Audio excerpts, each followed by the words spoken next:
दूसरे भाग में भगवान राम के जन्म की पूरी कथा जानेंगे। गुरु वशिष्ठ के कहे अनुसार महाराज दशरथ ने श्याम कर्ण घोड़ा चतुरंगी सेना के साथ छुड़वा दिया।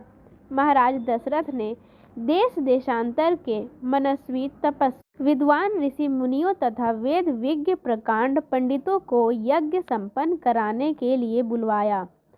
निश्चित समय आने पर समस्त अभ्यागतों के साथ महाराज दशरथ अपने गुरु वशिष्ठ जी तथा अपने परम मित्र अंग देश के अधिपति लोभपाद के जामाता ऋग ऋषि को लेकर यज्ञ मंडप में पधारे। इस प्रकार महान यज्ञ का विधिवत शुभारंभ किया गया। संपूर्ण वातावरण वेदों की ऋचाओं के उच्च स्वर में पाठ से गूंजने तथा समिधा की सुगंध से महकने लगा। समस्त पंडितों, ब्राह्मणों, ऋषियों आदि को यथोचित धन्य धान्य गौ आदि भेंट करके सादर विदा करने के साथ यज्ञ की समाप्ति हुई। राजा दशरथ ने यज्ञ के प्रसाद चरा को अपने महल में ले जाकर अपनी तीनों रानियों में वितरित कर दिया। प्रसाद ग्रहण करने के परिणाम स्वरूप परमपिता परमात्मा की कृपा से तीनों रानियों ने गर्भ धारण किया। जब चैत्र मास के शुक्ल पक्ष की 9वीं तिथि को पुनर्वसु नक्षत्र में सूर्य, मंगल, शनि, बृहस्पति तथा शुक्र अपने अपने उच्च स्थानों में विराजमान थे, कर्क लग्न का उदय होते ही महाराज दशरथ की बड़ी रानी कौशल्या के गर्भ से एक शिशु का जन्म हुआ, जो कि श्याम वर्ण, अत्यंत तेजोमय, परम कांतिवान तथा अद्भुत सौंदर्यशाली था। उस शिशु को देखने वाले ठगे से रह जाते थे।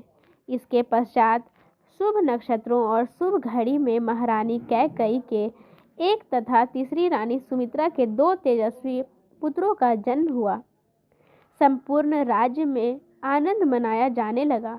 महाराज के 4 पुत्रों के जन्म के उल्लास में गंधर्व गान करने लगे और अप्सराएं नृत्य करने लगी। देवता अपने विमानों में बैठकर पुष्प वर्षा करने लगे। महाराज ने उन्मुक्त हस्त से राजद्वार पर आए हुए भाट, चारण तथा आशीर्वाद देने वाले ब्राह्मणों और याचकों को दान दक्षिणा दी। पुरस्कार में प्रजाधनों को धन धान्य तथा दरबारियों को रत्न, आभूषण तथा उपाधियां प्रदान की। चारों पुत्रों का नामकरण संस्कार महर्षि वशिष्ठ के द्वारा कराया गया तथा उनके नाम रामचंद्र, भरत, लक्ष्मण और शत्रुघ्न रखे गए। आयु बढ़ने के साथ ही रामचंद्र गुणों में भी अपने भाइयों से आगे बढ़ने तथा प्रजा में अत्यंत लोकप्रिय होने लगे। उनमें अत्यंत विलक्षण प्रतिभा थी, जिसके परिणाम स्वरूप अल्पकाल में ही वे समस्त विषयों में पारंगत हो गए।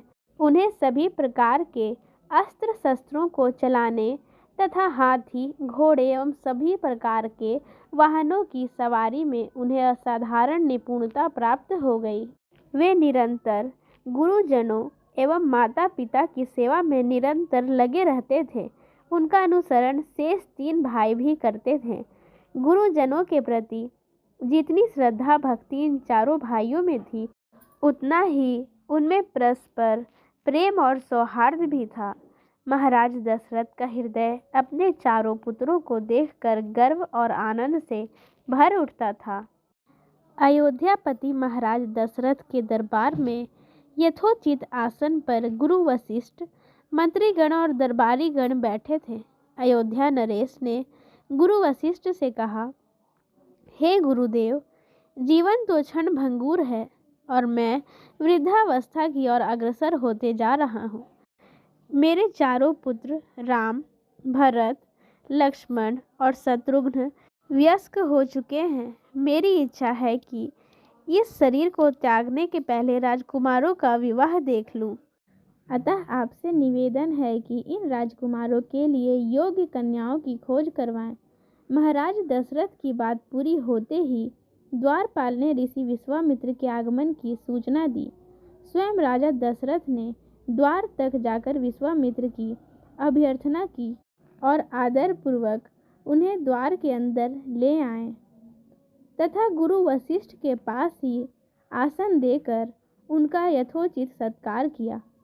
कुशल क्षेम पूजने के पश्चात राजा दशरथ ने विनम्र वाणी में ऋषि विश्वामित्र से कहा, हे मुनि श्रेष्ठ, आपके दर्शन से मैं कृतार्थ हूँ तथा आपके चरणों की पवित्र धूलि से यह राज दरबार और संपूर्ण अयोध्या पूरी धन्य हो गई।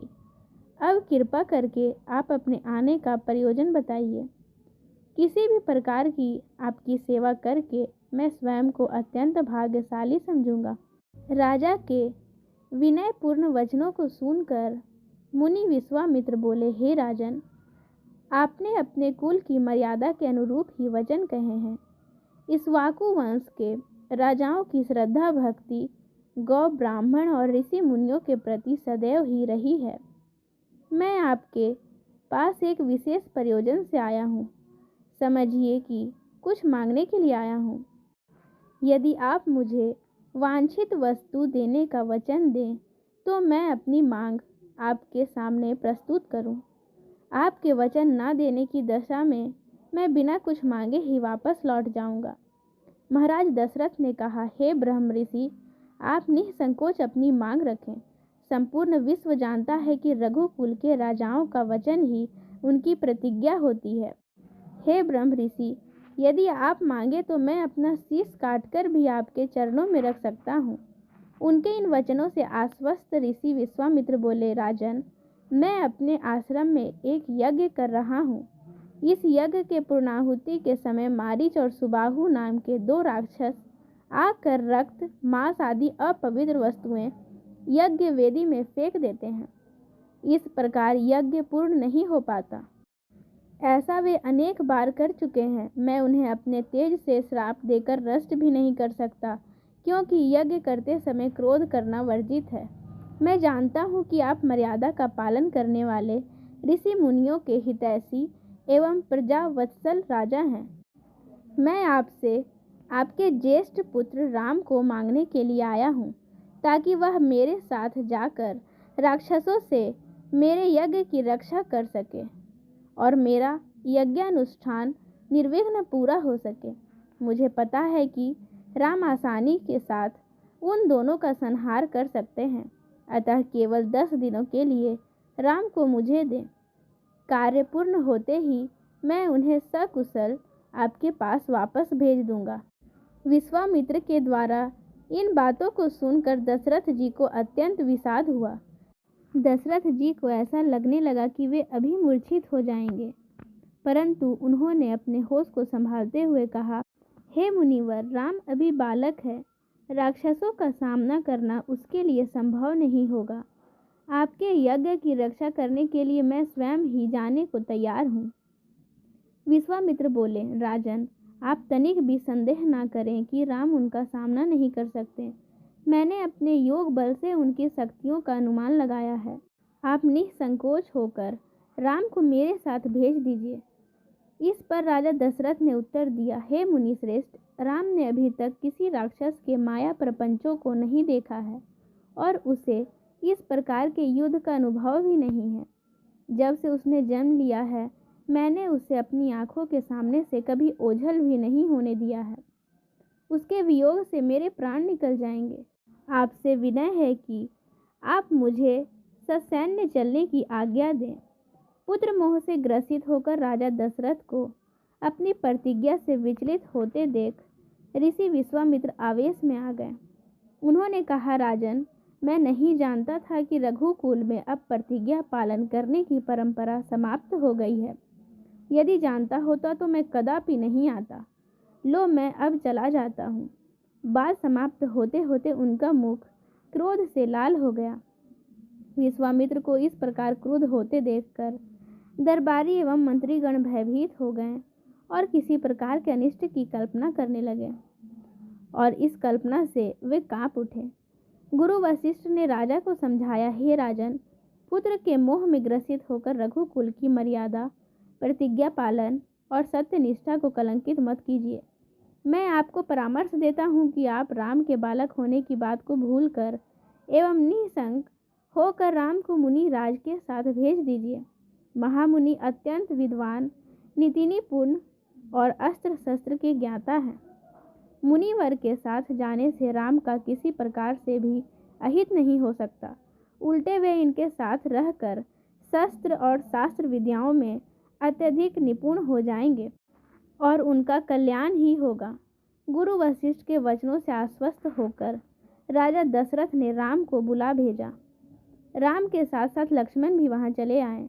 राजा दशरथ ने राम को ऋषि विश्वामित्र के साथ जाने की आज्ञा दी। पिता की आज्ञा सिरोधार्य करके राम ने मुनिवर के साथ जाने के लिए तैयार हो जाने पर लक्ष्मण ने भी ऋषि विश्वामित्र के साथ चलने के लिए प्रार्थना की और अपने पिता से भी राम के साथ जाने के लिए अनुमति मांगी। अनुमति मिल जाने पर राम और लक्ष्मण सभी गुरुजनों से आशीर्वाद लेकर ऋषि विश्वामित्र के साथ चल पड़े। मस्त अयोध्या वासियों ने देखा कि मंद धीर गति से जाते हुए मुनि श्रेष्ठ विश्वामित्र के पीछे पीछे कंधों पर धनुष और तरकस में बाण रखे दोनों भाई राम और लक्ष्मण ऐसे लग रहे थे मानो ब्रह्मा जी के पीछे दोनों अश्विनी कुमार चले जा रहे हों। अद्भुत कांति से युक्त दोनों भाई गोह की त्वचा से बने दस्ताने पहने हुए थे। हाथों में धनुष और कटी में तीक्ष्ण धार वाली कृपाणें शोभायमान हो रही थी। ऐसा लग रहा था मानो स्वयं सौर्य ही शरीर धारण करके चले जा रहे हैं। लता विटपों के मध्य से होते हुए 6 कोस लंबा मार्ग पार करके वे पवित्र सरयू नदी के तट पर पहुँचे। मुनि विश्वामित्र ने स्नेह युक्त मधुर वाणी में कहा, हे वत्स, अब तुम लोग सरयू के पवित्र जल से आचमन स्नान आदि करके अपनी थकान दूर कर लो। उसके पश्चात मैं तुम्हें प्रशिक्षण दूंगा। सर्वप्रथम मैं तुम्हें बला और अति बला नामक विद्याएं सिखाऊंगा। इन विद्याओं के विषय में राम के द्वारा जिज्ञासा प्रकट करने पर ऋषि विश्वामित्र ने बताया, ये दोनों ही विद्याएं असाधारण हैं। इन विद्याओं में पारंगत व्यक्ति की गिनती संसार के श्रेष्ठ पुरुषों में होती है। विद्वानों ने इन्हें समस्त विद्याओं की जननी बताया है। इन विद्याओं को प्राप्त करके तुम भूख और प्यास पर विजय पा सकते हो। इन तेजोमय विद्या की सृष्टि स्वयं ब्रह्मा जी ने की है। इन विद्याओं को पाने का अधिकारी समझकर मैं तुम्हें इन्हें प्रदान कर रहा हूँ। राम और लक्ष्मण के स्नान आदि से निर्वित होने के पश्चात विश्वामित्र जी ने उन्हें इन विद्याओं की दीक्षा दी। इन विद्याओं के प्राप्त हो जाने के बाद उनके मुखमंडल पर अद्भुत कांति आ गई। इन सब के पश्चात तीनों ने सरयू तट पर ही विश्राम किया। गुरु की सेवा करने के पश्चात दोनों भाई तृण शैयाओं पर सो गए।